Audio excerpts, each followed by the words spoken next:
Rich dad poor dad अध्याय 6 सबक 5 अमीर लोग पैसे का आविष्कार करते हैं। पिछली रात मैंने लिखना बंद किया और अलेक्जेंडर ग्राहम बेल के जीवन पर आधारित एक टीवी कार्यक्रम देखा। बेल ने टेलीफोन को पेटेंट करवाया था और उनकी नई खोज की बहुत मांग थी। क्योंकि उन्होंने एक बड़ी कंपनी की ज़रूरत थी, इसलिए वे उस समय की नामी कंपनी वेस्टर्न यूनियन के पास गए और उनसे कहा कि वे उनके पेटेंट और छोटी सी कंपनी को खरीद लें। वे पूरे पैकेज के $1 लाख चाहते थे। वेस्टर्न यूनियन के अध्यक्ष ने यह सुनते ही त्योरियां चढ़ा लीं और प्रस्ताव को यह कहकर ठुकरा दिया कि मांगे जाने वाली कीमत बहुत ज़्यादा है। बाकी इतिहास है। खरबों डॉलर के उद्योग का जन्म हुआ और एटी का जन्म हुआ। अलेक्जेंडर ग्राहम बेल की कहानी खत्म होने के बाद शाम समाचार आ रहे थे। समाचारों में एक स्थानीय कंपनी के स्टाफ में कटौती के बारे में खबर थी। कर्मचारी नाराज थे और शिकायत कर रहे थे कि कंपनी के मालिक ज्यादती कर रहे हैं। फैक्ट्री के सामने एक 45 साल का नौकरी से निकाला गया मैनेजर अपनी पत्नी और 2 बच्चों के साथ खड़ा था और सुरक्षा गार्ड से अंदर जाने की इजाज़त मांग रहा था, ताकि वह मालिकों से यह विनती कर सके कि उसे नौकरी से ना निकाला जाए। उसने हाल ही में एक मकान खरीदा था और उसे डर था कि उसे मकान बेचना पड़ेगा। कैमरा उसके अन्य विनय पर नजर गड़ाए था और पूरी दुनिया इसे देख रही थी। यह कहने की जरूरत नहीं कि इसने मेरा ध्यान खींच लिया था। मैं 1984 से व्यावसायिक रूप से पढ़ रहा हूँ। यह एक बहुत अच्छा अनुभव है और पुरस्कार रहा। यह एक विचलित करने वाला भी काम था, क्योंकि मैंने हजारों बच्चों को पढ़ाया है और मैंने सभी में एक बात देखी है, जिनसे मैं भी शामिल हूँ।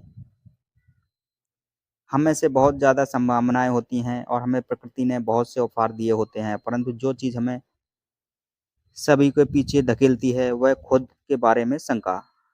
तकनीकी जानकारी की कमी के कारण हम पीछे नहीं रहते, बल्कि आत्मविश्वास की कमी के कारण हम पीछे रहते हैं। कई लोगों पर इसका असर ज़्यादा होता है। एक बार हम स्कूल छोड़ देते हैं तो हम सभी जानते हैं कि कॉलेज डिग्री होने के या अच्छे नंबर आने का कोई खास महत्व नहीं होता। शैक्षणिक माहौल के बाहर असली ज़िंदगी में अच्छे नंबरों से ज़्यादा महत्वपूर्ण चीज़ की ज़रूरत होती है। इसे गट्स, बहादुरी, चालाकी, साहस, निरंतरता, प्रतिभा, जोखिम लेने की क्षमता इत्यादि नाम से जाना जाता है। ये तत्व चाहे इसे किसी भी नाम से पुकारा जाए, कुल मिलाकर हमारे भविष्य पर स्कूल के नंबरों से ज़्यादा असर डालता है। हम सभी के भीतर एक बहादुर, प्रतिभाशाली और जोखिम लेने वाला चरित्र मौजूद होता है, परंतु हम सभी के भीतर चरित्र का एक दूसरा पहलू भी होता है, जो हमें अपने घुटने टेक कर जरूरत पड़ने पर भीख भी मांग सकता है। मरीन कॉर्पस अलेक्जेंडर के पायलट के रूप में वियतनाम में 1 साल रहने के बाद मुझे अपने भीतर छुपे इन दोनों चरित्रों के बारे में अंतरंग जानकारी मिली। दोनों में से किसी को भी बुरा नहीं कहा जा सकता, परंतु एक अध्यापक के रूप में मैंने यह जाना कि आदमी की प्रतिभा का सबसे बड़ा दुश्मन है बहुत ज़्यादा डर और खुद की क्षमताओं के बारे में शंका। यह देखकर मुझे दुख होता है कि कई विद्यार्थी जवाब जानते थे, परंतु उनमें जवाब देने की हिम्मत नहीं होती थी। असली ज़िंदगी में स्मार्ट लोग आगे बढ़ नहीं पाते, बहादुर लोग आगे बढ़ जाते हैं। मेरे अपने अनुभव में आपके फाइनेंशियल जीनियस के तकनीक का भी ज्ञान ज़रूरी है और साहस भी। अगर आपको बहुत ज़्यादा डर लगता है, तो आपकी प्रतिभा का दमन होता है। मेरी कक्षाओं में मैं विद्यार्थियों को बहुत प्रेरित करता हूँ कि वे खतरे लेना सीखें, बहादुर बनें और अपनी प्रतिभा के द्वारा अपने डर को ताकत और चतुराई में बदल लें। कुछ लोगों के लिए यह सिद्धांत काम करता है, जबकि कईयों को यह डरावना लगता है। मैंने यह भी जाना है कि ज़्यादातर लोग पैसे के बारे में बहुत सुरक्षित खेल खेलना पसंद करते हैं। मैंने ऐसे सवाल भी सुने हैं, जोखिम क्यों लिया जाए? अपने फाइनेंशियल आईक्यू को विकसित करने का झंझट क्यों उठाया जाए? मैं पैसे की समझ क्यों विकसित करूं? और मैं जवाब देता हूं, केवल इसलिए ताकि आपके पास ज़्यादा विकल्प हों। हमारे आगे बढ़ने के बहुत बड़े परिवर्तन खड़े हुए हैं। जिस तरह मैंने इस अध्याय के शुरू में युवा आविष्कारक अलेक्जेंडर ग्राहम बेल की कहानी बताई थी। आगे आने वाले कई सालों में और कई तरह के लोग होंगे। बिल गेट्स की तरह के सैकड़ों लोग होंगे और दुनिया भर में हर साल माइक्रोसॉफ्ट जैसी बहुत सी अत्यधिक सफल कंपनियां बनेंगी और दिवालियापन, कंपनी बंद होने, स्टाफ निकालने की बहुत सी घटनाएं भी होंगी। तो आपको फाइनेंशियल आईक्यू विकसित करने के झंझट में क्यों पड़ना चाहिए? इसका जवाब कोई नहीं दे सकता, आप खुद दे सकते हैं। परंतु मैं आपको बता दूं कि ऐसा क्यों करता हूं। मैं ऐसा इसलिए करता हूं क्योंकि आज का युग सबसे ज़्यादा रोमांचकारी युग है। मैं चाहता हूं कि परिवर्तन के डर से उसका स्वागत करूं। मैं चाहता हूं कि मैं लाखों करोड़ों बनाने के बारे में रोमांचित रहूं, ना कि सिर्फ अपनी तनख्वाह बढ़ाने के बारे में। आज का युग सर्वाधिक रोमांचकारी समय है जो दुनिया के इतिहास में अभूतपूर्व है। कई पीढ़ियों के बाद लोग इस युग को याद करते हुए यह कहेंगे कि यह कितना रोमांचकारी रहा होगा। इसे पुराने की मौत और नए के जन्म का युग कहा जा सकता है। इस युग में बहुत उथल-पुथल थी और रोमांच भी था।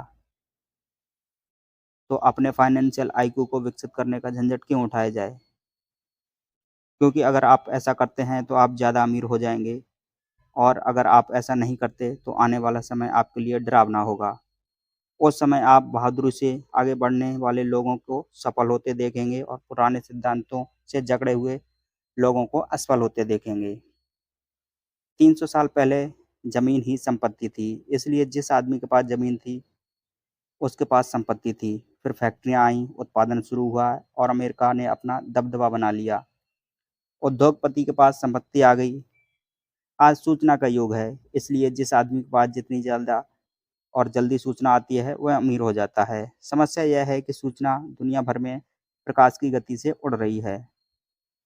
इस नई संपत्ति को सीमाओं और दायरों में नहीं बांधा जा सकता, जिस तरह ज़मीन या फैक्ट्रियों को बांधा जा सकता था। परिवर्तन ज़्यादा तेज़ और नाटकीय होंगे। नए करोड़पतियों की संख्या में नाटकीय बढ़ोतरी होगी। ऐसे भी लोग होंगे जो पीछे छूट जाएंगे।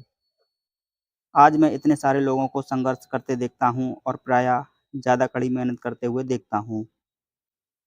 और ऐसा सिर्फ इसलिए होता है क्योंकि वे पुराने विचारों को कसकर पकड़े रहते हैं। वे चाहते हैं कि चीज़ें उनके हिसाब से हों। वे परिवर्तन का विरोध करते हैं। मैं ऐसे लोगों को जानता हूँ जिनकी नौकरी छूट गई है, घर बिक गया है और वे इसके लिए टेक्नोलॉजी या अर्थव्यवस्था या अपने बॉस को दोष देते हैं। दुर्भाग्य से उन्हें यह महसूस नहीं होता कि वे भी समस्या का कारण हो सकते हैं। पुराने विचार उनके सबसे बड़े विरोधी बन जाते हैं और ऐसा इसलिए होता है क्योंकि वे जान ही नहीं पाते जो विचार पुराने ज़माने में संपत्ति था वह आज इसलिए नहीं है क्योंकि ज़माना आगे बढ़ चुका है। एक दोपहर में मैं अपना द्वार इजाद किए बोर्ड गेम कैश फ्लो से शिक्षा दे रहा था। मेरा एक दोस्त किसी को अपने साथ लेकर आया ताकि वह भी सीख सके। दोस्त की दोस्त का हाल ही में तलाक हुआ था। तलाक के मुकदमे में उसके हाथ पूरी तरह जल गए थे। वह अब जवाब ढूँढ रही थी, उसके मित्र को क्या लगा होगा, शायद इस खेल में उसे सीखने को मिलेगा। इस खेल को इस तरह से बनाया गया था इस खेल को इस तरीके से बनाया गया था ताकि लोग यह सीख सकें कि पैसा किस तरह काम करता है। खेलने के दौरान वे इनकम स्टेटमेंट और बैलेंस शीट के आपसी संबंध के बारे में सीखते हैं। वे सीखते हैं कि किस तरह दोनों के बीच में कैश फ्लो होता है और किस तरह पैसे की राह में आपकी अपनी संपत्ति वाले कॉलम से निकलने वाले मासिक कैश फ्लो को बढ़ाना होता है ताकि ये अपने मासिक खर्च से ज़्यादा हो सके। एक बार आप इसे हासिल कर लेते हैं तो आप चूहा दौड़ से बाहर निकल जाते हैं और तेज राह पर चल पड़ते हैं। जैसा मैंने पहले कहा है कि कुछ लोग इस खेल से नफरत करते हैं, कुछ इससे प्रेम करते हैं और इसका मतलब कुछ को समझ ही नहीं आता। इस महिला ने कुछ सीखने का बहुमूल्य अवसर खो दिया है। शुरुआती राउंड में उसने एक डूडेड कार्ड खींचा है जिस पर एक नाव बनी हुई थी। पहले तो वह खुश हुई, अरे मेरे पास तो एक नाव है। फिर जब उसके मित्र ने यह बताया कि यह किस तरह के आंकड़े उसके इनकम स्टेटमेंट और बैलेंस शीट को पर काम करते हैं तो वह कुंठित हो गई, क्योंकि उसके गणित जरा भी पसंद नहीं था। बाकी के खिलाड़ियों ने शांतिपूर्वक इंतजार किया जब उसका दोस्त इनकम स्टेटमेंट, बैलेंस शीट और मासिक कैश फ्लो के बारे में उसे समझाता रहा। अचानक जब उसने यह जान लिया कि आंकड़े किस तरह काम करते हैं, तो उसे यह जानकर झटका लगा कि उसकी नाव उसे जिंदा खा रही है। बाद में वह डाउनसाइज हो गई और उसे एक बच्चा भी हो गया। यह उसके लिए एक भयानक खेल साबित हुआ। कक्षा के बाद उसका दोस्त आया और उसने मुझे बताया कि वह बहुत विचलित है। वह कक्षा में निवेश के बारे में सीखने के लिए आई थी और उसे यह बहुत मूर्खतापूर्ण लग रहा था कि इतने बेकार खेल को खेलने में इतना ज़्यादा समय बर्बाद किया जाए। उसके मित्र ने उसे यह समझाने की कोशिश की वह अपने भीतर झाँक कर देखे कि वह क्या खेल रही है। उसके किसी अंदरूनी पहलू को उजागर कर रहा था। इस सुझाव पर उस महिला ने अपना पैसा वापस माँग लिया। उसने कहा कि यह विचार मूर्खतापूर्ण है कि कोई खेल किसी अंदरूनी पहलू को उजागर करता है। उसका पैसा तत्काल वापस कर दिया गया और वह वापस चली गई। सन 1984 में मैं करोड़ों कमा रहा हूँ और सिर्फ इसलिए कमा रहा हूँ क्योंकि स्कूल सिस्टम वह नहीं सिखाता जो मैं सिखा रहा हूँ। स्कूल में ज़्यादातर शिक्षक भाषण देते हैं। अपने छात्र जीवन में मुझे भाषणों से चिढ़ थी। मुझे बहुत जल्दी बोरियत हो जाती थी और मेरा दिमाग इधर-उधर भटकने लगता था। सन 1984 में मैंने खेल-खेल में शिक्षा देना शुरू किया। मैंने वयस्क विद्यार्थियों को प्रोत्साहित किया कि वे इन खेलों का ज्ञान बढ़ाने के इस पहलू से देखें कि वे क्या जानते हैं और उन्होंने क्या सीखना चाहिए। सबसे महत्वपूर्ण बात यह है कि इस खेल में आदमी के व्यवहार पर भी प्रकाश पड़ता है। यह एक तात्कालिक फीडबैक सिस्टम भी है। टीचर लेक्चर दें, इसके बजाय खेल एक व्यक्तिगत लेक्चर बन जाता है जो आपके लिए ही बनाया गया है। उस महिला मित्र ने बाद में मुझे पूरी बात बताने के लिए फ़ोन किया। उसने कहा कि मित्र अब शांत है। शांत होने के बाद उसने खेलने और अपने जीवन के बारे में कुछ आपसी संबंध भी महसूस किए हैं। हालाँकि उसके और उसके पति के पास नाव नहीं थी, परंतु उनके पास बाकी सब चीज़ें थीं। वे अपने तलाक से बहुत नाराज़ थी। उसका पति एक कम उम्र की महिला के साथ भाग गया था और 20 साल के वैवाहिक जीवन के बाद उसके पास दौलत के नाम पर बहुत कम सामान था। उनके बीच बाँटने के लिए लगभग कुछ भी नहीं था। 20 साल की उनकी शादीशुदा ज़िंदगी में बहुत मज़ा आया था, परंतु उन्होंने केवल डूड-डैड ही इकट्ठे किए थे। उसने ये महसूस किया कि आंकड़ों पर उसका गुस्सा इनकम स्टेटमेंट और बैलेंस शीट पर इसके लिए था, क्योंकि वह उन्हें समझ नहीं पा रही थी। उसका यह मानना था कि पैसे ढेले का हिसाब-किताब रखना पुरुषों का काम है।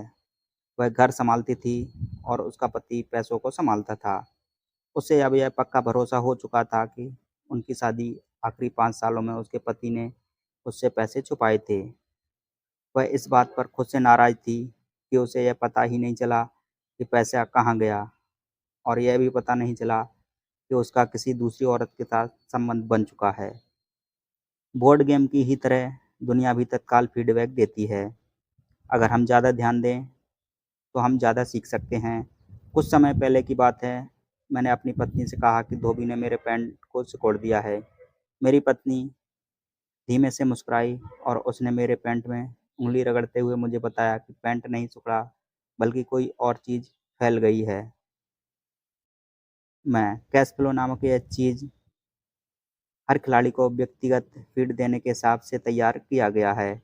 इसका लक्ष्य आपको विकल्प प्रदान करता है। अगर आप नाव वाला कार्ड निकालते हैं, तो यह आपको कर्ज में डाल देता है। तो सवाल उठता है कि क्या आप कर सकते हैं? आपके पास कितने फाइनेंशियल विकल्प मौजूद हैं? यही खेल का लक्ष्य है, खिलाड़ियों को सोचना सिखाना ताकि वे नए और बहुत से फाइनेंशियल विकल्प बना सकें। मैंने 1000 से ज़्यादा लोगों को यह खेल खेलते देखा है। वे लोग जो इस खेल की जुआ दौड़ से सबसे जल्दी निकल जाते हैं, उन्हें अंकों की समझ होती है, उनके पास रचनात्मक फाइनेंशियल दिमाग होता है। वे बहुत से फाइनेंशियल विकल्पों को देख सकते हैं।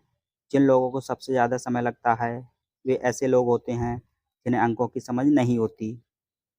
जिन्हें प्रायः निवेश की ताकत का एहसास नहीं होता। अमीर लोग प्रायः रचनात्मक होते हैं और सोच समझ कर खरे उतरते हैं। कैश फ्लो खेलने वाले कई ऐसे लोग भी होते हैं जो इस खेल में बहुत सा पैसा कमा लेते हैं, परंतु उन्हें यह नहीं पता होता कि वे इस पैसे का क्या करेंगे। उनमें से ज़्यादातर असली ज़िंदगी में भी आर्थिक रूप से सफल नहीं होते।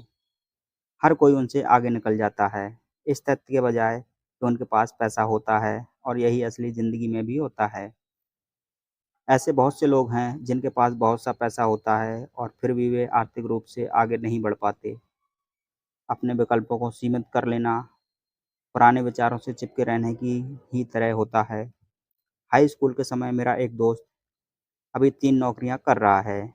20 साल पहले वह मेरे सहपाठियों में सबसे अमीर हुआ करता था। जब स्थानीय शुगर प्लांट बंद हुआ, तो वह जिस कंपनी के लिए काम करता था, वह भी बंद हो गया।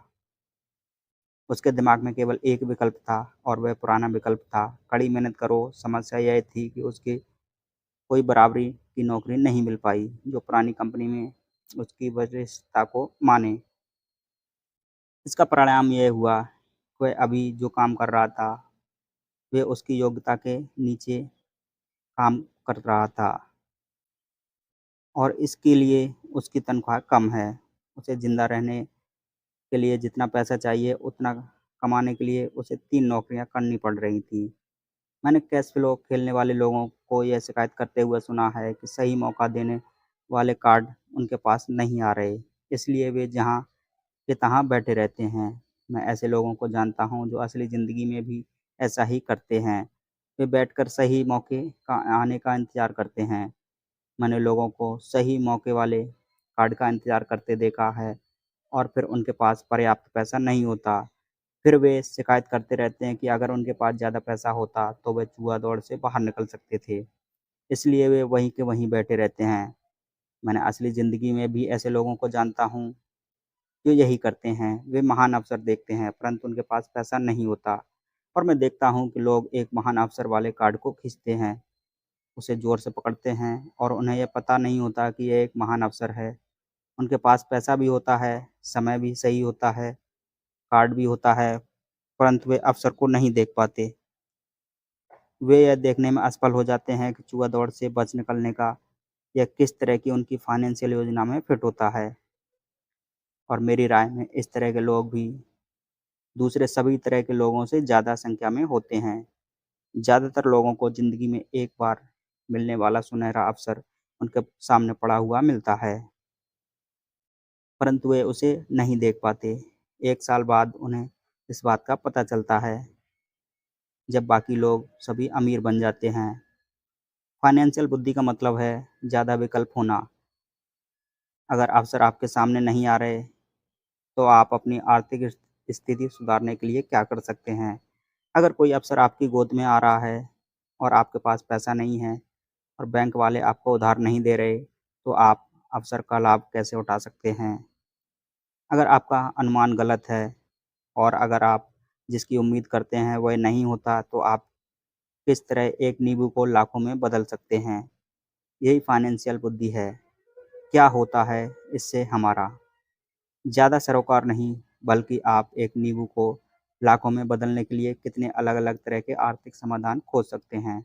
इसका मतलब है कि आप अपनी पैसों की समस्याओं को सुलझाने में कितना रचनात्मक हैं। ज़्यादातर लोग केवल एक समाधान जानते हैं, कड़ी मेहनत करो, बचत करो और उधार लो। तो आपको अपनी फाइनेंशियल बुद्धि क्यों बढ़ानी चाहिए? क्योंकि आप उस तरह के इंसान हैं और होना चाहते हैं जो आपकी किस्मत खुद बनाता हो। आप जो होने होता है, होने देते हैं, और उसे बेहतर बदलने की क्षमता रखते हैं। बहुत कम लोग यह समझ पाते हैं कि किस्मत भी हम ही बनाते हैं, जिस तरह की पैसा बनाया जाता है। अगर आप ज़्यादा किस्मत वाले होना चाहते हैं, तो ज़्यादा पैसा बनाना चाहते हैं, तो कड़ी मेहनत करने के अलावा आपकी फाइनेंशियल बुद्धि महत्वपूर्ण है। अगर आप उस तरह के आदमी हैं जो सही चीज़ होने का इंतज़ार करते हैं, तो शायद आपको बहुत लंबे समय का इंतज़ार करना पड़ेगा। यह तो उसी तरह की बात हो गई कि आप गैरेज से गाड़ी निकालने से पहले ही यह सुनिश्चित करना चाहेंगे कि अगले 5 मील की सभी स्ट्रीट लाइट्स हरी होंगी। जब हम छोटे थे तो अमीर डैडी माइक और मुझे लगातार बताते थे कि पैसा असली नहीं है। अमीर क्वैस हमें बार-बार यह याद दिलाता है कि जब हमने प्लास्टर ऑफ पेरिस के सिक्के ढाले थे, तो हम पैसे के रहस्य के सबसे करीब आ गए थे, क्योंकि हम पैसा बना रहे थे। गरीब और मध्यम वर्ग के लिए काम करते हैं। उनका कहना था कि अमीर लोग पैसा बनाते हैं। आप धन को जितना असली समझेंगे, आप उसके लिए उतनी ज़्यादा मेहनत से काम करेंगे। अगर आप इस विचार को मन में उतार लें कि पैसा असली चीज़ नहीं है, तो आप ज़्यादा तेज़ी से अमीर बन सकते हैं। अगर पैसा असली चीज़ नहीं है, तो फिर क्या हुआ है? माइक और मैं उनसे ये सवाल पूछते हैं। पैसा वह है जिसके बारे में हम सहमत हो जाएँ, और अमीर डैडी इतना ही जवाब देते थे। हमारे पास जो इकलौती सबसे शक्तिशाली पूँजी है, वह है हमारा दिमाग। अगर आप इसे अच्छी तरह से प्रशिक्षित कर देंगे, तो यह एक पल में ढेर सारी दौलत बना सकता है। इतनी दौलत जो 300 साल पहले राजाओं और रानियों के सपने में भी नहीं होगी। एक अप्रशिक्षित व्यक्ति बहुत ज़्यादा गरीबी भी बना सकता है, जो पीढ़ी दर पीढ़ी चलने के कारण कई पीढ़ियों तक बनी रह सकती है। सूचना के इस युग में पैसा मिनटों में बन जाता है। कुछ लोग तो ज़ीरो से शुरू करके अविश्वसनीय रूप से अमीर हो जाते हैं, और इसके लिए वे केवल कुछ विचारों और अनुबंधों का सहारा लेते हैं। आपको यह बात वे लोग आसानी से बता सकते हैं जो स्टॉक मार्केट में ट्रेडिंग करते हैं या दूसरे निवेश करते हैं, क्योंकि वहाँ ऐसा अक्सर होता रहता है। कुछ नहीं से तत्काल करोड़ों बनाए जा सकते हैं, और कुछ नहीं से मेरा मतलब है कि बिना पैसे के लेन-देन का यह अनुमान द्वारा किया जा सकता है। ट्रेडिंग पिट में हाथ के एक संकेत से टोरंटो के ग्राहक के आदेश पर लिस्बन ट्रेडर की स्क्रीन पर बत्ती जलती है, और शेयर पल भर में टोरंटो पर पहुंच जाते हैं। 1 मिनट बाद शेयर बेचने का आदेश दिया जाता है, और वे पल भर में बिक जाते हैं। इस पूरे मामले में धन का लेन-देन नहीं हुआ था, अनुबंधों का हुआ था। तो अपनी फाइनेंशियल प्रतिभा क्यों विकसित करें? इसका जवाब केवल आप ही दे सकते हैं। मैं आपको बता दूं कि मैं क्यों इसे विकसित कर रहा हूँ। मैं ऐसा इसलिए करता हूँ कि मैं तेज़ी से धन कमाना चाहता हूँ। इसलिए नहीं कि मुझे इसकी ज़रूरत है, बल्कि इसलिए क्योंकि मैं ऐसा करना चाहता हूँ। ये सीखने का एक दिलचस्प प्रक्रिया है। मैं अपना फाइनेंशियल आईक्यू इसलिए विकसित करता हूँ, क्योंकि मैं दुनिया के सबसे तेज़ी और बड़े खेल में भाग लेना चाहता हूँ, और अपने छोटे तरीके से मानवता के अभूतपूर्व विकास का हिस्सा होना चाहता हूँ। एक ऐसे युग का जहाँ इंसान विशुद्ध रूप से केवल अपने दिमाग से काम करते हैं, शरीर से नहीं। इसके अलावा यहाँ ज़्यादा रोमांस है, यहाँ पैसा है, यहाँ डर है, यहाँ आनंद है। इसलिए मैं अपनी फाइनेंशियल बुद्धि में निवेश करता हूँ, और अपनी सबसे शक्तिशाली संपत्ति को विकसित करता हूँ। मैं बहादुरी से आगे बढ़ने वाले लोगों के साथ होना चाहता हूँ। मैं रहकर पीछे रह जाने वाले लोगों के साथ नहीं होना चाहता। मैं पैसे बनाने का एक आसान उदाहरण देना चाहता हूँ। 1990 के दशक की शुरुआत में फ़िनिक्स की अर्थव्यवस्था बहुत बुरी थी। मैं good morning America TV serial देख रहा था, जब एक फाइनेंशियल प्लानर आया और उसने निराशावादी भविष्यवाणी शुरू कर दी। उसकी सलाह थी कि पैसे बचाओ, हर महीने $100 बचाओ, और 40 साल में आप करोड़पति बन सकते हैं। खैर, हर महीने निश्चित रकम बचाना भी एक अच्छा विचार है। यह एक विकल्प है, ऐसा विकल्प जिसे बहुत सारे लोग मान लेंगे। समस्या यह है कि ऐसा करने से आदमी यह नहीं जान पाता कि उसके आसपास क्या हो रहा है। वे अपने पैसे में ज़्यादा महत्वपूर्ण बढ़ोतरी के बड़े मौके का फ़ायदा नहीं उठा पाते। दुनिया उनके पास से गुजरकर आगे बढ़ जाती है। जैसा मैंने कहा, अर्थव्यवस्था उस समय बहुत बुरे हाल में थी। निवेशकों के लिए यह एक आदर्श बाजार जैसी स्थिति थी। मेरा काफ़ी पैसा उस समय स्टॉक मार्केट और अपार्टमेंट हाउस में फँसा हुआ था। मेरे पास नकद पैसा नहीं था, चूँकि हर कोई बेच रहा था, इसलिए मैं खरीद रहा था। मैं पैसे बचा नहीं रहा था, मैं निवेश कर रहा था। मेरी पत्नी और मेरे पास 10 लाख डॉलर से ज़्यादा नकद थे, जो तेज़ी से बढ़ते हुए बाज़ार में काम कर रहे थे। निवेश करने के लिए सबसे बढ़िया मौका था। अर्थव्यवस्था भयावह थी। मैं बहुत छोटे-छोटे निवेशकों को तो वर्णन नहीं कर सकता, परंतु कई बड़ी बातों को ज़रूर बताना चाहूँगा। वे घर जिनकी कीमत कभी $1,00,000 हुआ करती थी, अब $75,000 के हो गए थे, परंतु स्थानीय रियल एस्टेट ऑफिस में खरीदारी करने के बजाय मैंने दिवालिया वकील के ऑफिस या अदालत की सीढ़ियों पर खरीदारी करना शुरू कर दिया। इन जगहों पर $75,000 का घर $20,000 या इससे भी कम में खरीदा जा सकता था। मैंने अपने मित्रों से $2,000 का लोन लिया। 90 दिनों के इस लोन पर ब्याज $200 था। मैंने वकील को कैशियर का चेक दिया।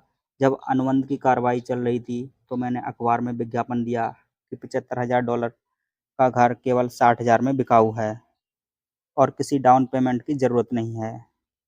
मेरा फ़ोन तत्काल व्यस्त हो गया और लगातार बजने लगा। संभावित खरीदारों को छाँटा गया और एक बार मकान कानूनी रूप से मेरे नाम हो गया, तो सभी संभावित खरीदारों को घर देखने की इजाज़त दी गई। अत्यंत रोमांचकारी घटनाक्रम के बीच कुछ ही मिनटों में घर बिक गया। मैंने $2,500 की प्रोसेसिंग फ़ीस की माँग की, जो उन्होंने खुशी-खुशी दे दी और इसके बाद कानूनी नामांकन की कार्रवाई शुरू हो गई। मैंने अपने मित्र को $2,000 के कर्ज़ में $200 ब्याज मिलाकर उसे दे दिए। वह खुश था, घर खरीदने वाला भी खुश था, वकील भी खुश था और मैं भी खुश था। मैंने $20,000 में खरीदे गए घर को $60,000 में बेच दिया था। मेरे पास खरीदार का शपथ पत्र था, जिसने मेरे संपत्ति वाले कॉलम में $40,000 जमा कर दिए थे। इस पूरी कार्रवाई में कुछ 5 घंटे लगे थे। तो अब जबकि आप में पैसे की समझ आ चुकी थी और आप अंक पढ़ सकते हैं, मैं आपको दिखाऊँगा कि यह किस तरह का आविष्कार करने का उदाहरण है। संपत्ति वाले कॉलम में $40,000 बनते हैं, बिना टैक्स चुकाए पैसे का आविष्कार कैसे किया जाता है। 10% ब्याज पर अपने $4,000 प्रति वर्ष के कैश फ्लो को सुनिश्चित कर लिया है। मंदी के बाजार में अपने खाली समय में मैंने और मेरी पत्नी ने इस तरह के छोटे 6 सौदे निपटाए, जबकि हमारा ज़्यादातर पैसा बड़ी प्रॉपर्टी और स्टॉक मार्केट में फंसा हुआ था। हम खरीदने और बेचने के सौदे में संपत्ति वाले कॉलम में $1,90,000 से ज़्यादा, यानी कि 10% ब्याज पर शपथ पत्र पर बनाने में कामयाब हो गए। इस तरह हर साल अनुमानित आय $1,90,000 से $19 लाख हो गई और इसका ज़्यादातर भाग हमारे प्राइवेट कॉर्पोरेशन द्वारा सुरक्षित था। इस $19,000 प्रति वर्ष का बड़ा हिस्सा हमारी कंपनी की कारों, पेट्रोल, ट्रिप्स, बीमे, ग्राहकों के साथ डिनर इत्यादि चीज़ों पर खर्च हो सकता था। जब तक सरकार चित्रों का अध्ययन करे और देखे कि इनमें कुछ अंतर पकड़ सकते हैं, इसके लिए कैश फ्लो की समझ ज़रूरी है, जिससे कहानी बताई जाती है। ज़्यादातर लोग अंक देखते हैं और कहानी को अनदेखा कर देते हैं। अगर आप सचमुच कैश फ्लो की ताकत को समझना चाहते हैं, तो आपको जल्द ही यह पता चल जाएगा कि अगले पृष्ठ पर दिए गए चित्र में कहाँ गड़बड़ी है और 90% लोग क्यों ज़िंदगी भर कड़ी मेहनत करते हैं और इसके बाद उन्हें सोशल सिक्योरिटी जैसी सरकारी मदद की ज़रूरत क्यों होती है। क्या आप इसे देख सकते हैं? पिछले पृष्ठ पर दिया हुआ चित्र उस व्यक्ति के काम को दर्शाता है जो खुद का भुगतान सबसे पहले करता है। हर महीने मासिक खर्चों का भुगतान करने से पहले वे अपनी संपत्ति वाले कॉलम में पैसा डालते हैं। हालांकि करोड़ों करोड़ों लोगों ने क्लासन की पुस्तक पढ़ी है, खुद को सबसे पहले भुगतान करें का सिद्धांत समझा है, परंतु हकीकत में वे खुद को सबसे आखिर में भुगतान करते हैं। अब मैं आपसे उन लोगों की चीख पर सुना सकता हूँ जो अपने बिल्स का भुगतान सबसे पहले करने में गंभीरतापूर्वक विश्वास करते हैं, और मैं यह भी सुन सकता हूँ कि सभी जिम्मेदार लोग अपने बिल का समय पर चुकाते हैं। मैं यह नहीं कहता कि आप गैर जिम्मेदार हो जाएं और अपने बिल का भुगतान ना करें। मैं सिर्फ यह कहता हूँ कि आप वही करें जो यह पुस्तक आपको सिखाती है, यानी खुद को सबसे पहले पैसा दें। और पिछले पृष्ठ पर दिया गया चित्र इसी सिद्धांत का सही लेखांकन चित्र है। जबकि बाद में आने वाला चित्र पूरी तरह से गलत है। ऐसा व्यक्ति जो हर एक को पहले चुकाता है, आखिर में व्यय, टैक्स, किराया, उसके पास अक्सर भोजन कुछ नहीं बचता।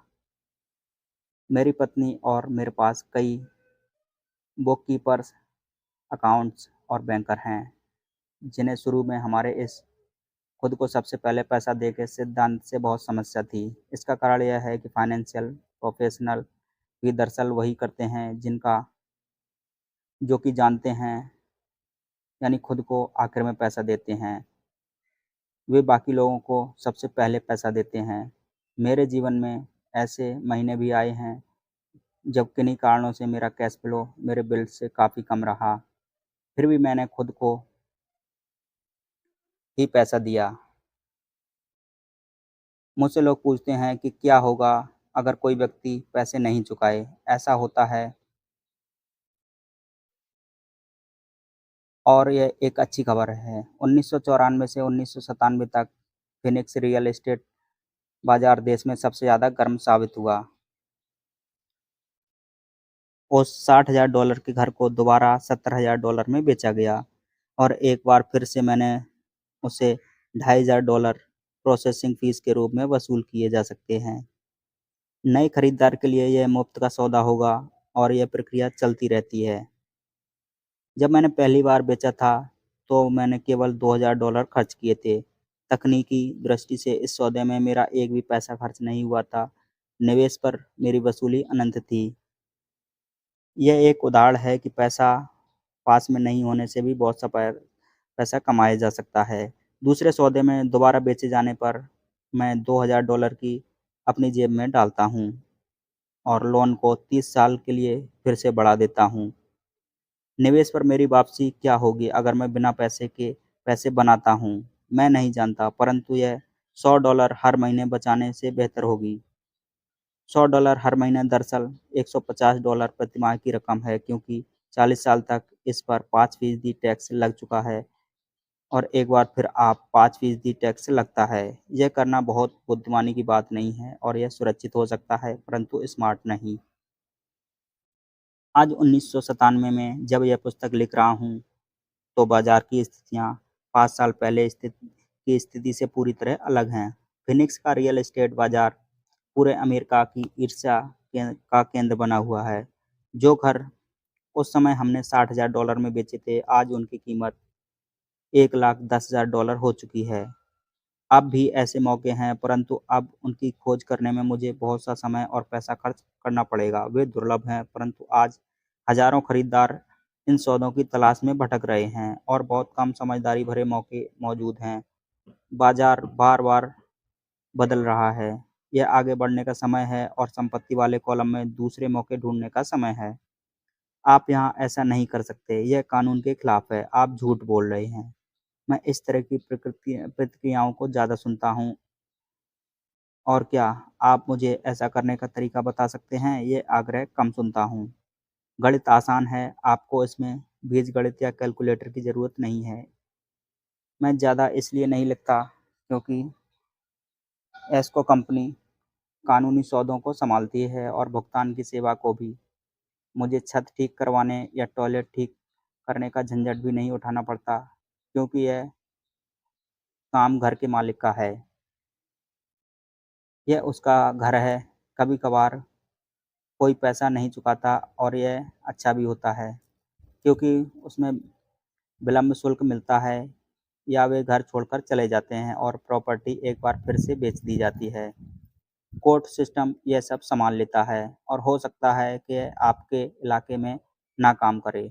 बाज़ार की स्थिति अलग हो सकती है, परंतु यह उदाहरण को दर्शाता है कि किस तरह एक आसान वित्तीय प्रक्रिया कुछ समय में लाखों डॉलर बना सकती है, जिसे बनाने में आपका ज़्यादा पैसा भी नहीं लगता और आपको जोखिम भी कम होता है। यह अनुबंध से बनाए जाने वाले पैसे का उदाहरण है। जिसके पास भी हाई स्कूल तक की शिक्षा है, वह ऐसा कर सकता है, परंतु ज़्यादातर लोग ऐसा नहीं करते। ज़्यादातर लोग मेहनत करो और पैसे बचाओ की पुरानी सलाह सुनते हैं। लगभग 30 घंटे की मेहनत के बाद लगभग $1,90,000 की संपत्ति वाले कॉलम में आ गए। इसके लिए कोई टैक्स भी नहीं देना पड़ा। इनमें से कौन सी सलाह आपको ज़्यादा कठिन लगती है? नंबर 1, कड़ी मेहनत करो, 50% की दर से टैक्स चुकाओ और फिर जो रकम बचती है उसमें से बचत करो। आपकी बचत पर आपको 5% ब्याज मिलता है जिस पर एक बार फिर से टैक्स लगता है। या नंबर 2, पैसे की समझ विकसित करने में समय निकालो और अपने दिमाग और संपत्ति वाले कॉलम में ताकत का इस्तेमाल करो। इसमें से वह समय भी जोड़ लो जो आपको विकल्प नंबर 1 के प्रयोग द्वारा $1,90,000 बनान बचाने में लगता है, क्योंकि समय आपकी सबसे बड़ी संपत्ति है। अब आप समझ सकते हैं कि मैं क्यों चुपचाप अपना सिर हिलाता हूँ जब लोगों को यह कहते हुए सुनता हूँ कि मेरा बच्चा स्कूल में अच्छी पढ़ाई कर रहा है और उसे अच्छी शिक्षा मिल रही है। यह अच्छी शिक्षा हो सकती है, परंतु क्या यह पर्याप्त है? मैं जानता हूँ कि उपयुक्त निवेश तकनीक एक छोटी तकनीक है। इसे यह बताने के लिए रखा गया है कि किस तरह एक छोटी-सी रकम बड़ी रकम में बदली जा सकती है। एक बार फिर मेरी सफलता यह बताती है कि मजबूत वित्तीय नींव कितनी महत्वपूर्ण होती है, जो मजबूत वित्तीय शिक्षा से शुरू होती है। मैंने इसे पहले ही कहा और यह इतना महत्वपूर्ण है कि मैं इसे एक बार फिर से दोहराना चाहता हूँ। वित्तीय बुद्धि 4 मुख्य तकनीकी दक्षताओं से मिलकर बनती है। नंबर 1, वित्तीय साक्षरता, अंकों को पढ़ने की योग्यता। नंबर 2, निवेश की रणनीति, धन को धन से बनाने का विज्ञान। नंबर 3, बाजार, मांग और पूर्ति। अलेक्जेंडर ग्राहम बेल ने बाजार को वह दिया जो इसे चाहिए था। यही बिल गेट्स ने भी किया। यह मौका भी बाजार ने दिया था कि $20,000 में कोई मकान और खरीदकर उसे $60,000 में बेच दिया जाए, जबकि उसकी असली कीमत $75,000 थी। कोई खरीद रहा है, कोई बेच रहा था। नंबर 4, कानून, अकाउंटिंग, कॉर्पोरेट, स्टेट और नेशनल कानूनों और नीतियों के बारे में जागरूकता। मैं नियमों के भीतर रहकर खेलने की सलाह देता हूँ। अगर आप पैसे का आविष्कार करना चाहते हैं, तो आप में यह मूलभूत आधारशिला होनी चाहिए या इनमें दक्षता का समन्वय होना चाहिए। चाहे आप ऐसा छोटे घर, बड़े अपार्टमेंट, कंपनियों, स्टॉक, बॉन्ड, म्यूचुअल फंड, बहुमूल्य धाराएँ, बेसबॉल कार्ड खरीद कर करें या किसी किस्म का कोई दूसरा काम करें। सन 1996 तक रियल एस्टेट मार्केट सुर्खियों में था और हर कोई इसमें जा रहा था। स्टॉक मार्केट में भी बूम हो रहा था और हर कोई उसमें जा रहा था। अमेरिका की अर्थव्यवस्था अपने पैरों पर खड़ी हो रही थी। मैंने 1996 में बेचना शुरू कर दिया था और मैं अब पेरू, नॉर्वे, मलेशिया, फिलीपींस की यात्रा कर रहा था। निवेश बदल गए थे, जहाँ तक कि खरीदारी का सवाल था। अब हम रियल एस्टेट बाजार से बाहर आ रहे थे। अब मैं अपनी संपत्ति वाले कॉलम के भीतर के आंकड़ों को बढ़ते देखता हूँ और शायद इस साल के आखिर में बेचना शुरू कर दूंगा। यह कांग्रेस द्वारा पारित किए जाने वाले कानूनी परिवर्तनों पर निर्भर करता है। मैं आशा करता हूँ कि 6 छोटे घरों का सौदा करूंगा और उन्हें बेच दूंगा और $40,000 के नोट को धन में बदलूंगा। मुझे अपने अकाउंटेंट को बुलाकर उससे कहना पड़ेगा कि वह इतनी रकम के लिए तैयार हो जाए और इसे टैक्स बचाने के लिए तरीके खोजे। मैं सिर्फ आपको इतनी सी बात बताना चाहूँगा कि निवेश आते जाते रहते हैं, मार्केट घटता बढ़ता रहता है, अर्थव्यवस्थाएं सुधरती बिगड़ती रहती हैं। दुनिया आपको हर दिन ज़िंदगी के अनूठे अवसर देती रहती है। आपकी ज़िंदगी के हर दिन, परंतु प्रायः हम उन्हें नहीं देख पाते, लेकिन वे वहाँ होते हैं और दुनिया जितनी ज़्यादा बदलती है और टेक्नोलॉजी जितनी ज़्यादा बदलती है, आपके और आपके परिवार के स्थायी आर्थिक सुरक्षा उतने ही ज़्यादा मौके होते हैं। तो अपनी फाइनेंशियल बुद्धि को विकसित करने का झंझट क्यों उठाया जाए? एक बार फिर से मैं यही कहूँगा कि आप इसका जवाब दे सकते हैं। मैं जानता हूँ कि मैं इसे क्यों सीखना चाहता हूँ और क्यों विकसित करता हूँ। मैं ऐसा इसलिए करता हूँ क्योंकि मुझे पता है कि परिवर्तन हो रहे हैं और होने वाले हैं। मैं परिवर्तनों का स्वागत करना चाहता हूँ और अतीत से चिपके रहना नहीं चाहता। मैं जानता हूँ कि मार्केट में ज्वार आएगा और मार्केट में भाटा भी आएगा।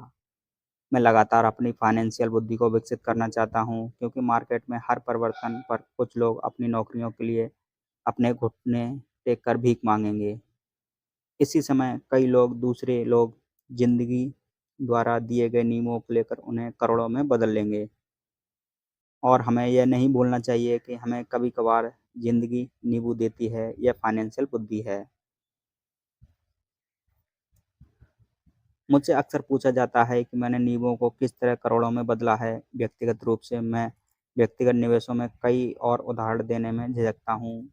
मैं इसलिए झिझकता हूँ क्योंकि मुझे डर है कि मुझे बड़बोला या अपनी सेकी बघाड़ने वाला कहा जाएगा। मेरा इरादा नहीं है कि मैं सिर्फ इसलिए उदाहरण देता हूँ ताकि उसके अंकों और समयावधि से सच्ची और आसान घटनाओं को बताया जा सके।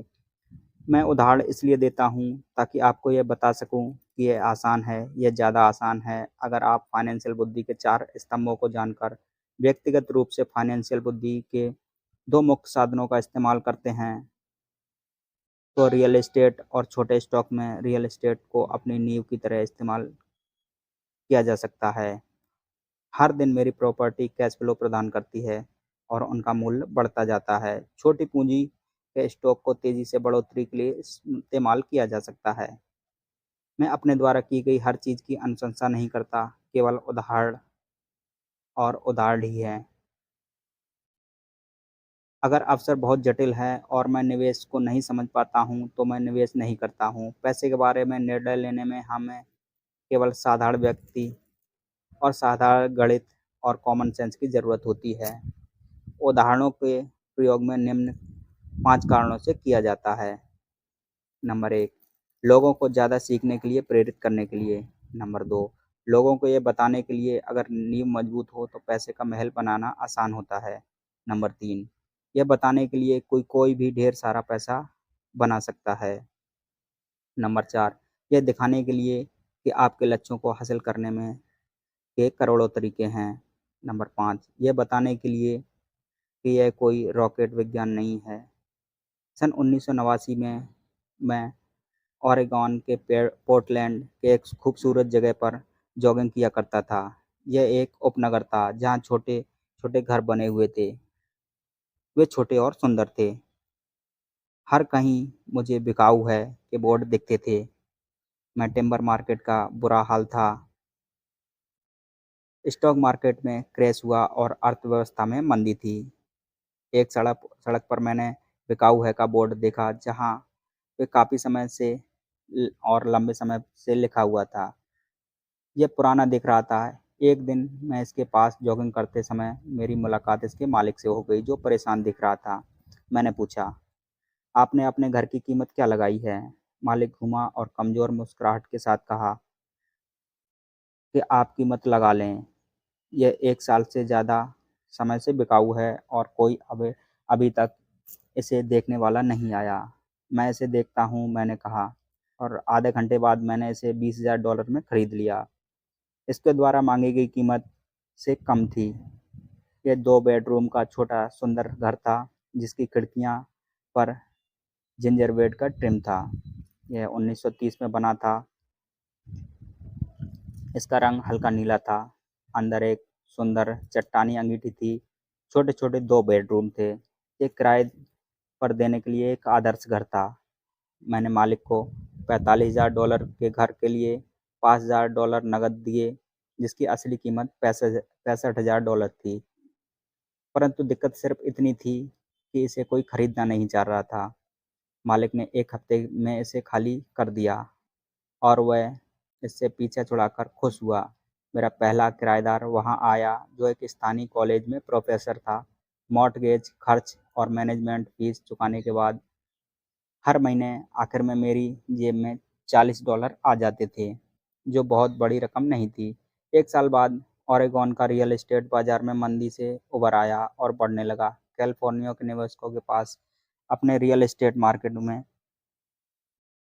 बहुत तेज़ी हुई और बहुत सा पैसा आया और अब वे उत्तर दिशा में आकर ओरेगॉन और वाशिंगटन में खरीद कर रहे थे। मैंने छोटे से कैलिफोर्निया में आए एक युवा दंपत्ति को $95,000 में बेच दिया, जिन्हें बहुत सस्ता सौदा लग रहा था। इस सौदे में मुझे लगभग $40,000 का कैपिटल गेन हुआ, जो मैंने 1031 के टैक्स विहीन एक्सचेंज में रखकर दिए और अपने पैसे को लेकर कोई बड़ी प्रॉपर्टी खरीदने चल दिया। 1 महीने में मुझे बीवरटन, ओरेगॉन और इंटेल प्लांट के पास एक 12 यूनिट का अपार्टमेंट मिल गया। उसके मालिक जर्मनी में रहते थे और उन्हें इसकी कीमत का अंदाज़ा ही नहीं था। एक बार फिर से वे इससे पीछे छुड़ाना चाहते थे। मैंने $4,50,000 की इमारत के लिए $2,75,000 का प्रस्ताव दिया। वे $3,00,000 पर मान गए। मैंने इसे खरीद लिया और इसे 2 साल तक अपने पास रखा। फिर उसी 1031 एक्सचेंज प्रक्रिया का फ़ायदा उठाते हुए मैंने उस इमारत को $4,95,000 में बेच दिया और एरिज़ोना फ़िनिक्स में एक 30 यूनिट का अपार्टमेंट खरीद लिया। तब तक हम फ़िनिक्स चले गए थे और हमें वैसे भी इसे बेचना था। जो हाल ओरेगन के बाज़ार का था, वही मंदी का माहौल फ़िनिक्स रियल एस्टेट के मार्केट में देखने को मिला। फ़िनिक्स में 30 यूनिट की अपार्टमेंट की इमारत की कीमत $8,75,000 थी, जिसमें $2,25,000 डाउन पेमेंट था। 30 यूनिटों से आने वाला कैश फ्लो $5,000 प्रति माह से कुछ ज़्यादा था। एरिज़ोना का भी बाज़ार बढ़ने लगा और 1996 में एक कोलोरेडो के निवेशक ने हमें उस प्रॉपर्टी के लिए $12,00,000 देने का प्रस्ताव रखा। मेरी पत्नी और मैं बेचने के लिए विचार कर रहे थे, परंतु हमने यह देखने का इंतज़ार किया कि क्या कांग्रेस कैपिटल गेन कानूनों में परिवर्तन करेगी। अगर वह परिवर्तन करती है तो प्रॉपर्टी की कीमत 15 से 20% तक बढ़ जाएगी। इसके अलावा अब हर महीने $5,000 मिलते रहना अच्छा लगता था। इस उदाहरण से मुद्दे की बात यह है कि किस तरह से एक छोटी सी रकम एक बड़ी रकम में बदली जा सकती है। एक बार मैं यह कहना चाहता हूँ कि इसके लिए फाइनेंशियल स्टेटमेंट, निवेश की रणनीति, बाजार की समझ और कानूनों की जानकारी होना जरूरी है। अक्सर लोग इन विषयों पर जानकारी नहीं रखते। स्पष्ट रूप से वे स्टैंडर्ड सलाह का पालन करते हैं जो कहती है कि सुरक्षित खेल खेलना चाहिए और सुरक्षित निवेशों में पैसा लगाना चाहिए। सुरक्षित निवेशों के साथ समस्या यह है कि वे अक्सर बहुत कम मुनाफा देते हैं। उन्हें इतना सुरक्षित बना दिया जाता है कि उनसे मिलने वाला मुनाफा कम हो जाता है। ज़्यादातर बड़े ब्रोकरेज हाउसेज जोखिम भरे सौदों से बचते हैं ताकि वे खुद की अपनी ग्राहकों की सुरक्षा कर सकें, और यह नीति समझदारी की भी है। असली गर्म सौदे नौसिखियों को नहीं दिए जाते। प्रायः सर्वश्रेष्ठ सौदे उन लोगों के लिए सुरक्षित रखे जाते हैं जो इस खेल को अच्छी तरह से समझ सकते हैं, और ये सौदे अमीरों को भी ज़्यादा अमीर बना देते हैं। वैसे भी इस तरह के जोखिम भरे सौदे नौसिखियों के सामने रखना तकनीकी रूप से गैरकानूनी माना जाता है, परंतु ऐसा कभी-कभार होता है। मैं जितना ज़्यादा परिष्कृत होता हूँ, उतने ही ज़्यादा अवसर मुझे मिलते हैं। ज़िंदगी में फाइनेंशियल बुद्धि विकसित करने का एक और बड़ा फ़ायदा होता है कि इससे आपके सामने ज़्यादा अवसर आते हैं, और आपकी फाइनेंशियल बुद्धि जितनी ज़्यादा बढ़ती जाती है, आपके लिए यह बताना उतना ही आसान हो जाता है कि कोई सौदा अच्छा है या बुरा। आपकी बुद्धि तत्काल एक बुरे सौदे को पहचान सकती है या एक बुरे सौदे को अच्छे सौदे में बदल सकती है। मैं जितना ज़्यादा सीखता हूँ, और सीखने के लिए अभी बहुत कुछ बाकी है, मैं उतना ही ज़्यादा पैसा सिर्फ इसलिए कमाता हूँ क्योंकि मैं समय के साथ-साथ मेरा अनुभव और बुद्धि बढ़ती जाती है। मेरे कुछ दोस्त अभी भी सुरक्षित खेल खेल रहे हैं। मैं अपने प्रोफ़ेशन में कड़ी मेहनत कर रहे, परंतु उनकी फाइनेंशियल बुद्धि विकसित नहीं हो पाई है, जिसे विकसित होने में बहुत समय लगेगा। मेरी कुल जमा फ़िलॉसफ़ी अपने संपत्ति वाले कॉलम में बीज बोना है। मेरा यह फ़ॉर्मूला है कि मैं छोटे पैमाने पर शुरू करता और बीज बोता हूँ। कुछ बीज उग जाते हैं और कुछ नहीं उगते। हमारे रियल एस्टेट कॉर्पोरेशन में हमारे पास करोड़ों डॉलर की प्रॉपर्टी है। यह हमारा अपना REIT यानी कि रियल एस्टेट इन्वेस्टमेंट ट्रस्ट है। अब मैं आपको यह पते की बात बताना चाहता हूँ कि इन करोड़ों में से कई प्रॉपर्टी $5,000 से $10,000 के निवेश से शुरू हुई थी। नगद पैसे से खरीदारी की गई यह प्रॉपर्टी खुशकिस्मती से तेज़ी से बढ़ते बाजार में ज़्यादा कीमत हो गई और टैक्स से मुक्त रहते हुए इन्हें खरीदा और बेचा गया। ऐसा कई सालों तक किया गया था। हमारा एक स्टॉक पोर्टफोलियो भी है, जिसे मैं और मेरी पत्नी हमारा पर्सनल म्यूचुअल फंड कहते हैं। हमारे कुछ दोस्त हमारे जैसे निवेशकों के साथ ही बिजनेस करते हैं, जिनके पास हर महीने निवेश करने के लिए कुछ अतिरिक्त धन होता है। हम ज़्यादा जोखिम वाली प्राइवेट कंपनियों के शेयर खरीदते हैं, जो अमेरिका या कनाडा में स्टॉक एक्सचेंज पर सार्वजनिक होने जा रही हैं।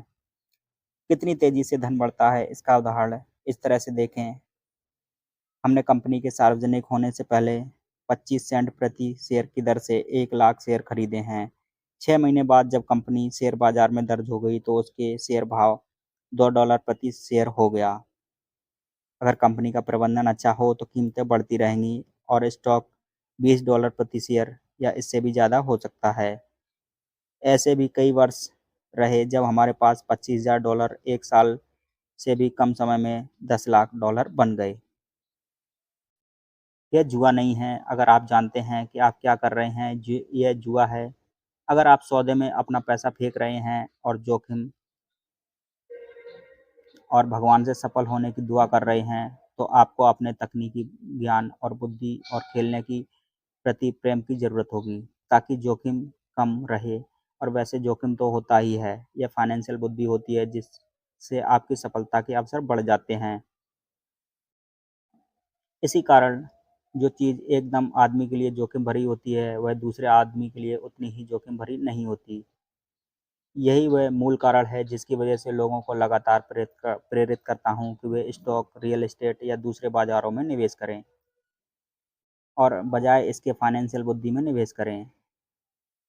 आप जितने ज़्यादा स्मार्ट होंगे, आपके सफल होने के अवसर उतने ही ज़्यादा होंगे। मैं व्यक्तिगत रूप से जिन स्टॉक में निवेश करता हूँ, उनमें बहुत ज़्यादा जोखिम होता है और मैं इसलिए उनकी अनुशंसा नहीं करता हूँ। मैं इस खेल को 1979 से खेल रहा हूँ और मैंने इस खेल में काफ़ी अनुभव हासिल कर लिया है। परंतु अगर आप दोबारा पढ़ेंगे कि इस तरह के निवेश ज़्यादातर लोगों के लिए जोखिम भरे क्यों होते हैं, तो आप अपनी ज़िंदगी को अलग तरह से निर्धारित कर सकेंगे। जिससे $25,000 से एक साल में $10 लाख बनाना आपके लिए कम जोखिम भरा होगा। जैसा पहले कहा जा चुका है, मैंने जो लिखा है कि मैं आपको वैसा करने की सलाह नहीं देता हूँ, मैं सिर्फ आपको यह समझाना चाहता हूँ कि यह आसान और संभव है। बात इतनी सी है कि औसत आदमी के लिए $1 लाख से ज़्यादा की प्रति वर्ष आय अच्छी होती है और इसे हासिल करने में ज़्यादा मेहनत भी नहीं लगती। बाज़ार कैसा है और आप कितने स्मार्ट हैं, इस बात पर निर्भर करता है कि आप 5 से 10 साल में ऐसा कर सकते हैं। अगर आप अपने खर्च को कम रख सकते हैं तो $1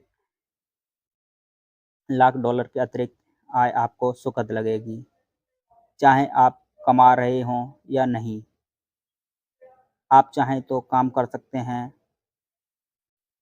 या चाहें तो काम छोड़ भी सकते हैं और सरकारी टैक्स सिस्टम को अपने विरोध के बजाय अपने समर्थन में भी प्रयुक्त कर सकते हैं। मेरा व्यक्तिगत आधार रियल एस्टेट है। मैं रियल एस्टेट से प्रेम करता हूँ क्योंकि यह स्थायी और धीमी गति से चलने वाली होती है। मैं ठोस आधार को पसंद करता हूँ। मैं कैश फ्लो भी आमतौर पर स्थायी होता है और मैं इसे अच्छी तरह मैनेज कर लेता हूँ, तो इसकी कीमत बढ़ने की भी अच्छी संभावना होती है। रियल एस्टेट की ठोस आधारशिला के कारण मैं जोखिम भरे स्टॉक खरीदने का खतरा भी मोल ले सकता हूँ। अगर मुझे स्टॉक मार्केट में खासा मुनाफा होता है तो मैं मुनाफे के कैपिटल गेन टैक्स देता हूँ और बची हुई रकम को रियल एस्टेट में लगा देता हूँ ताकि मेरी संपत्ति की नींव ज़्यादा मजबूत हो सके। रियल एस्टेट पर एक बात और, मैं दुनिया भर में घूमा हूँ और मैंने हर जगह निवेश करना सिखाया है। हर शहर में मुझे यह सुनने में आता है कि रियल एस्टेट को सस्ते में नहीं खरीदा जा सकता। मेरा यह अनुभव नहीं है। न्यूयॉर्क और टोक्यो या शहर में थोड़ा सा दूर ऐसे शानदार मौके होते हैं जिन्हें ज़्यादातर लोग नज़रअंदाज कर देते हैं। सिंगापुर में जहां अभी रियल एस्टेट की कीमतें बहुत ज़्यादा चल रही हैं, ऐसे बहुत सी प्रॉपर्टी जो चंद मिनटों में डायटिंग की दूरी पर हैं। इसलिए जब भी मैं किसी को यह कहते सुनता हूँ कि आप यहाँ ऐसा नहीं कर सकते, तो मैं उन्हें याद दिलाता हूँ कि शायद आपको यह कहना चाहिए कि मैं नहीं जानता कि यहाँ ऐसा कैसे किया जा सकता है अभी तक। महान अफ़सरों को आपकी आँखें नहीं देख सकतीं, उन्हें आपके दिमाग से देखा जा सकता है। ज़्यादातर लोग सिर्फ़ इसलिए अमीर नहीं बन पाते क्योंकि उन्हें यह जानने के लिए फाइनेंशियल प्रशिक्षण नहीं मिला होता है कि वे अपने सामने पड़े हुए अवसरों को देख सकें, उन्हें पहचान सकें। मुझसे अक्सर पूछा जाता है कि मैं शुरुआत कैसे करूं? पिछले अध्याय में मैंने आर्थिक स्वतंत्रता की राह पर चलने वाले 10 कदमों का उल्लेख किया है, परंतु यह हमेशा याद रखें कि आपको मज़ा आना चाहिए। यह केवल एक खेल है।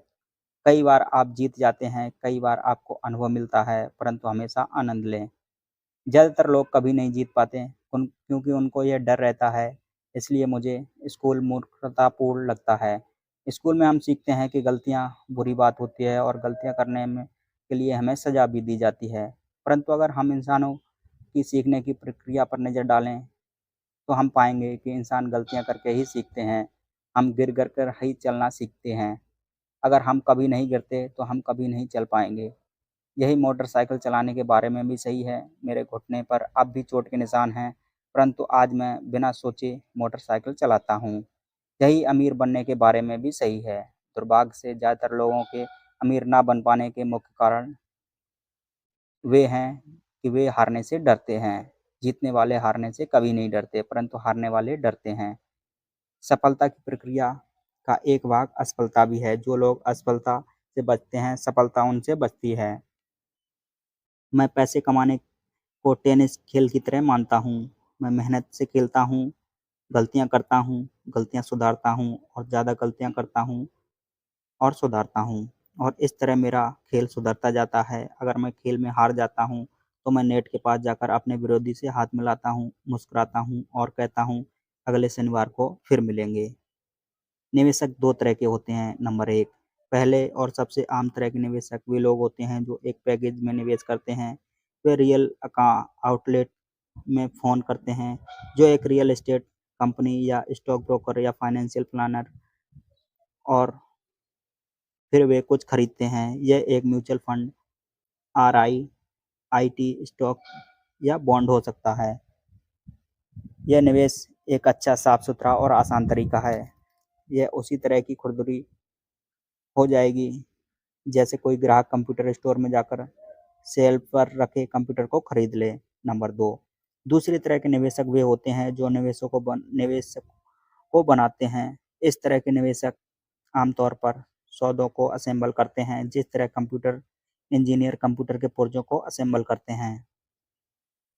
मैं यह तो नहीं जानता कि कंप्यूटर के पुर्जों को किस तरह असेंबल किया जाता है, परंतु मैं यह जानता हूँ कि आर्थिक अवसरों के पुर्जों को किस तरह असेंबल किया जाता है, या मैं ऐसे लोगों को जानता हूँ जो ऐसा कर सकते हैं। दूसरे किस्म का निवेश ही प्रोपोर्शनल निवेशक होता है। कई बार तो पुर्जों को इकट्ठा करने में सालों लग जाते हैं और कई बार वे कभी इकट्ठा नहीं हो पाते। मेरे अमीर डैडी ने मुझे दूसरे किस्म के निवेशक बनने के लिए प्रोत्साहित किया था। यह सीखना महत्वपूर्ण है कि पुर्जों को किस तरह असेंबल किया जाए, क्योंकि यहीं पर भारी जीत का मौका होता है और अगर किस्मत आपके साथ ना हो, तो यहीं पर भारी नुकसान का खतरा भी होता है। अगर आप दूसरे किस्म का निवेशक बनना चाहते हैं, तो आपको मुख्य रूप से 3 दक्षताएँ विकसित करने की ज़रूरत होती है। फाइनेंशियल बुद्धि के अलावा इन दक्षताओं की ज़रूरत होती है। नंबर 1, किस तरह ऐसे मौके खोजें जो दूसरों को दिखाई नहीं देते हैं। लोग अपनी आँखों को उस मौके को नहीं देख पाएँगे, पर आप अपने दिमाग से उस मौके को देख सकते हैं। उदाहरण के लिए, मेरे एक दोस्त ने एक पुराना घर खरीदा, जो दिखने में बुरा था। हर एक को हैरत थी कि उसने इसे क्यों खरीदा, परंतु जो दूसरे नहीं देख पाए थे और जो उनसे देख लिया गया था, वह एक घर ऐसा था कि उस घर के साथ 4 खाली ज़मीन के टुकड़े भी थे। उसने यह कंपनी जाकर पता कर लिया था कि यह घर खरीदने के बाद उसे तोड़ दिया जाए और उन पाँचों प्लॉटों को बिल्डर को बेच दिया जाए। इस सौदे में उसने अपने मूल निवेश को 3 गुना रकम मिली थी। उसने 2 महीने के काम में $75,000 कमा लिए थे। ये बहुत ज़्यादा रकम तो नहीं थी, परंतु यह न्यूनतम वेतन से बहुत ज़्यादा थी और यह तकनीक रूप से कठिन भी नहीं। नंबर 2, पैसा किस तरह जुटाया जाए?